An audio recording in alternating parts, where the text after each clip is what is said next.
Hello, I'm D.K. Wall, author of novels and short stories. Whether it's a tale I'm spinning or a thought I'm sharing from my home here in Asheville, what you are about to hear is 100% true, except for the parts I made up. Welcome to Musings and Tales.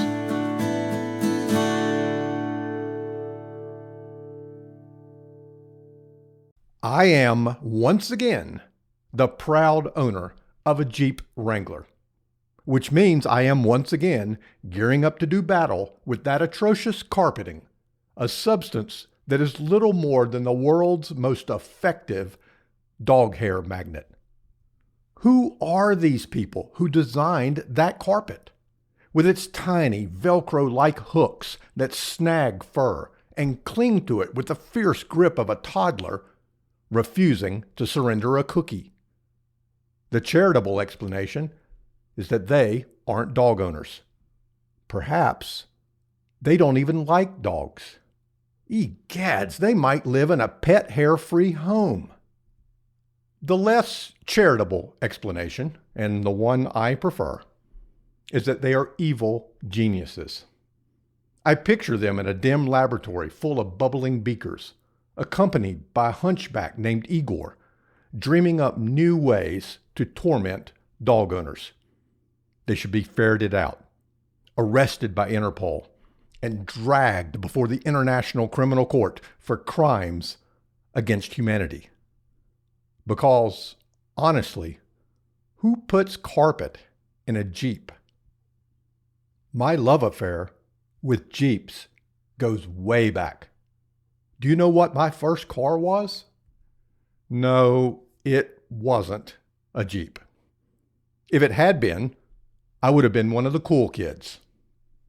Well, probably not. I would still have been a geeky kid, but with a cool car. Instead, I drove, wait for it, a 1971 AMC Hornet. Two-tone, light blue with a white top. The world's ugliest car. I'm not kidding. Years later, sitting in one of those endless corporate gatherings, the icebreaker was to name your first car. People claimed Camaros and Mustangs and beat-up old pickup trucks. When I announced my proud heritage, a coworker looked at me, mouth agape, and said, "You will win this contest forever." And I did. Except for the one time a few years later when someone announced they had owned a Pacer. We declared a tie. It's not as though I didn't live among people with cool cars. My best friend growing up had a 1955 Chevy, perhaps the coolest car a kid could have. He got it when he was 12, rebuilt it, was totally ready when he got his driver's license at 16. And I do mean totally ready, since he had been driving on actual roads for a year or two already. So, no, I didn't start out with a Jeep. I stumbled my way into that world sideways. Ever since my paper route at age 12, I've cobbled together jobs. During my college summers, I worked at a feed and seed store in May, spent 7 weeks of June and July as a counselor at a Boy Scout camp, and filled the remaining gaps as a ranger's assistant. Now, don't confuse that with an assistant ranger, a person who has actual authority and some prestige. No, I was a ranger's assistant. I did whatever task they assigned. Emptied trash cans, built picnic tables, unclogged toilets, retrieved dead animals before visitors saw or smelled them. All the lovely tasks. But the job came with a 1971 Toyota Land Cruiser. Those old Land Cruisers bear little resemblance to today's luxury SUVs by the same name. The J40s looked more like Jeeps, rugged as it gets. Manual transmission, four-wheel drive that required you to get out of the vehicle and lock the hubs by hand, something I remembered to do before driving through axle-deep mud most of the time. This particular one had no doors and no roof. I don't mean they had been taken off and stored somewhere. I mean, they no longer existed. It didn't really matter, because the only thing of value in the vehicle was the two-way radio the Rangers used to tell me what depraved task awaited me next. My one instruction upon receiving the keys was simple: do not let the radio get wet. Which meant that whenever it rained, and in the mountains it always rains, I had to find a sheltered spot, an unlikely possibility, or shield it with my body, the most common result. After all, the Rangers didn't care if a poor ranger's assistant got wet, just never the radio. Note that they didn't care about the carpet getting wet. Somebody at Toyota in 1971 understood what the engineers at Jeep apparently still do not. The Land Cruiser didn't have carpet. That would be idiotic. It was a vehicle meant for tools, trash, the occasional carcass, and dogs with fur and muddy paws. When the debris piled up, you just hosed it down, careful not to splash the radio, and moved along. After college, I owned sensible cars, practical cars, cars you could take a client or coworker to lunch in. In other words, boring cars. So imagine my surprise back in 2007 when my ever-patient partner in life read about the introduction of the Jeep Unlimited. 4 doors instead of 2, big enough to haul our dogs on adventures.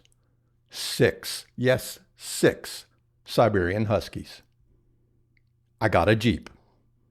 And several years later, when the mountainous roads around Maggie Valley had taken their toll, I replaced it with another. I was back to my old Ranger's assistant era, right down to the lack of windows on most days. 6 Huskies seat-belted in the back as we crisscrossed the mountains, hunting new trails to hike. It was perfect for us. We lived on top of a mountain, down a long gravel road that wound through a sprawling ranch full of horses and cattle.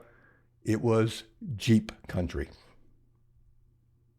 When we eventually moved back to the land of paved roads, I gave up my Jeep for the more luxurious Land Rover. I thought it would be Jeep-like. Honestly, though, I never loved it. The ride was too smooth. I missed the bounce, the rumble, the ruggedness. I tried to embrace city life, or at least as much city as Asheville offers.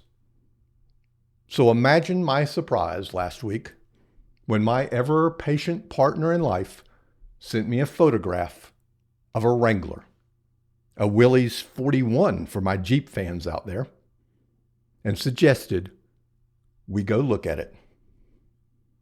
Last Friday, we drove down to Greer, South Carolina, and came home with a new Wrangler. When we pulled into the driveway, the dogs raced over to sniff the tires. I told them to hold off before jumping in. I knew what waited for me inside. Heck, just being in tire sniffing range resulted in a few hopeful hairs already clinging for dear life to the carpet. I folded the seats down, eyed the back, and mapped out a plan. Because here's the thing about a Jeep. The aftermarket for parts is nearly endless. That's half the fun. First on the list, a cargo area gap hider, Mopar part number 6JX46TX7AD. No, I am not making that up. It covers the opening between the cargo area and the folded down back seat, keeping dog paws from dropping through. In my first Jeep, I handled this with a strategically cut piece of plywood until I discovered an official part existed. Then my search continued. I looked for pet cargo covers and discovered something amazing. There are roughly 11.7 bazillion different options, give or take one or two. An entire industry has sprung up to solve the ridiculousness of carpet in a Jeep. And that's when it hit me.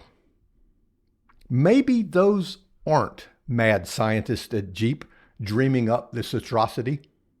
Maybe they're businessmen, cousins to the people who earn a tidy living covering that carpet up. I smell kickbacks, briefcases of unmarked cash slid across diner tables, graft, corruption at the highest levels of the cargo liner industrial complex. It's the only logical explanation. So if you don't hear from me next week, dear reader, you'll know why. I got too close to the truth. Send my love to my ever-patient partner in life. Tell the dogs they were good. And whatever you do, check the carpet for hair fibers.